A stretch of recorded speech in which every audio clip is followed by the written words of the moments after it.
Hey guys, it's Becca. So today we're gonna do a little soap talk.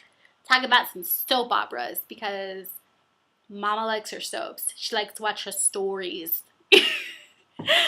Every day, 5 days a week. No, but I have been a soap opera fan for a while now, actually. I've been watching since I was 12. Ever since I walked in and saw my mama watching General Hospital, I have been hooked ever since. And I guess the thing I loved about soaps is that there's such a rich history behind it.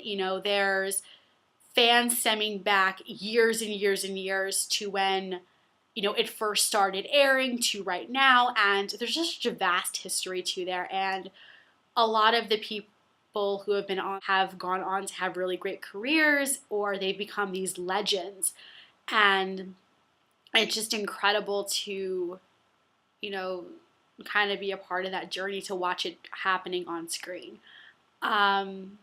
So one of my favorite elements about soaps are obviously the storylines, because some of the things that they come up with are like truly insane. You're like, how do they come up with that? Or they'll come up with a storyline that you've seen before, but they'll like reinvent it, and you're like, oh, like that's a new take on that.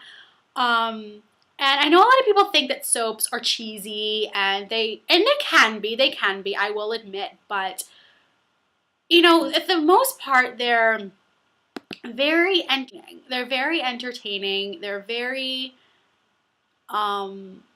enjoyable, and they're just fun, and they're not something to be taken seriously. I mean, it's a way to just escape from your day and your life, and you get to watch other people have crazy adventures, which is always fun.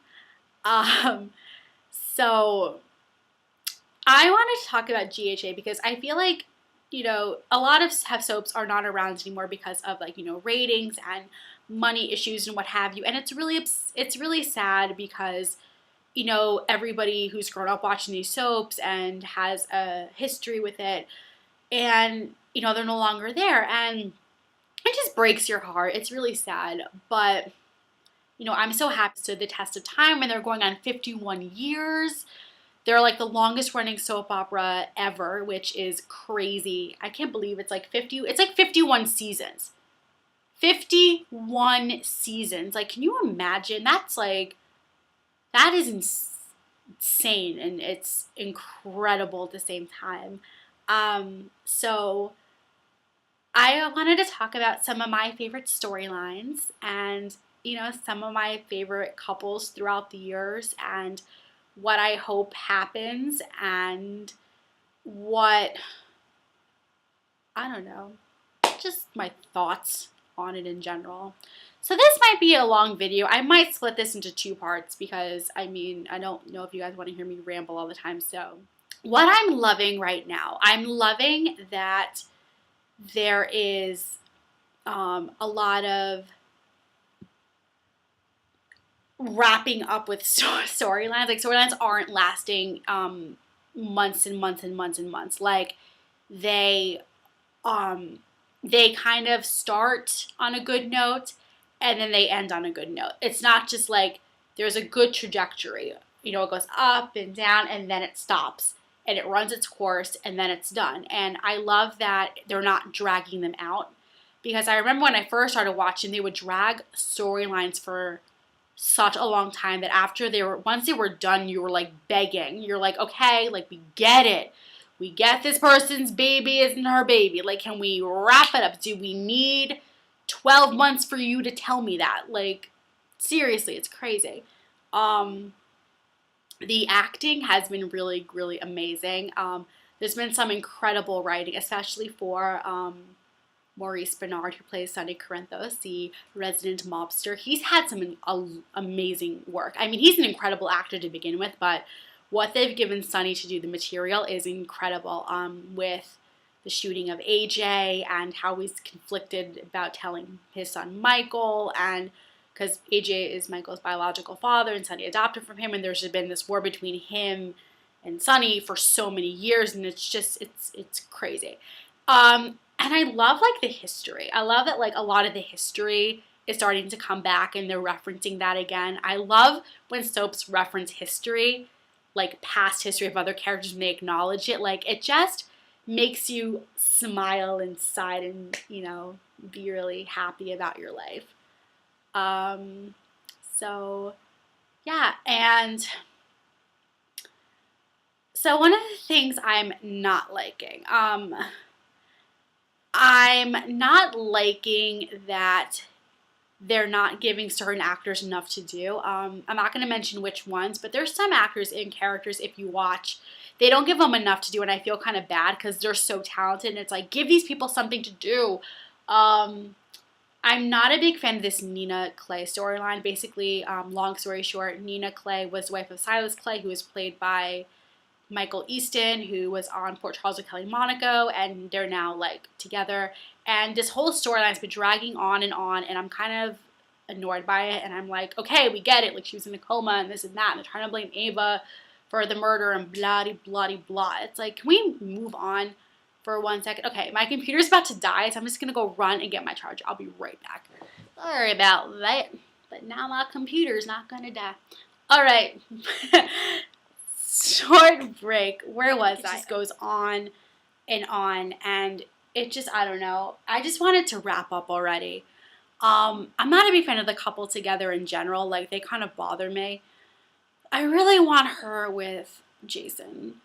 Or Patrick. She and Patrick can be together. That would be cool. Except Robin's alive and she had to run off and rescue Jason. So maybe she'll bring Jason back from the dead and kick Silas to the curb. Sorry.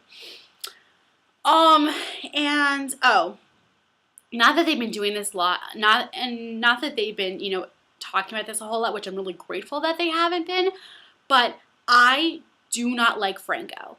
Franco, it was this artist who was Jason's twin brother, supposedly, and he tortured all the people in Port Charles, and now he and Carly are in a relationship, and I don't like it. I don't like them together. He bothers me. I hate the character. I don't like him. I want him gone. Like, he needs to go, like, yesterday. Not happening. Don't like it. And it's just, like, I don't understand it. Well, so there are basically a lot of couples on the show. Some of my favorites are Alexis and Julian, because they have really great chemistry together, and I really like them together, and I think there's a lot of potential there, and I really hope the writers don't screw them up. I love,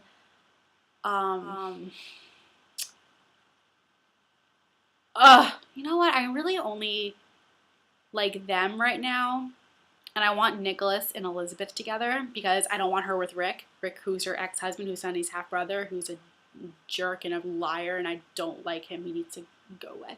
I think the actor's awesome, and I'm really glad they brought him back, but, like, can't they have Rick, like, not be with Elizabeth, like, for real? Like, I don't, no, not happening.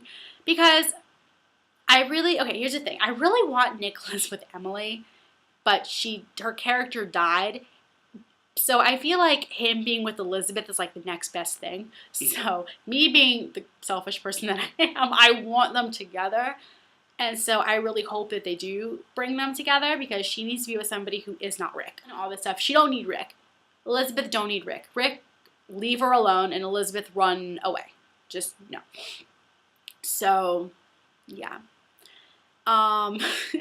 So what I hope happens, like I said, I hope Nicholas and Elizabeth get together. I hope that writers allow Alexis to be happy with Julian and all that, and they have a lot of potential to be very happy and everything. I want this whole Connie murder thing to be wrapped up. It was revealed that Ava killed her, and I just want it wrapped up. I want this whole thing wrapped up. I want the whole Nina storyline to be wrapped up. Can we do that, please? Like, for real? I want something new, and I want Franco to go away. Yeah. I don't know. So yeah, that's my General Hospital talk, and I will see you guys next time. Bye.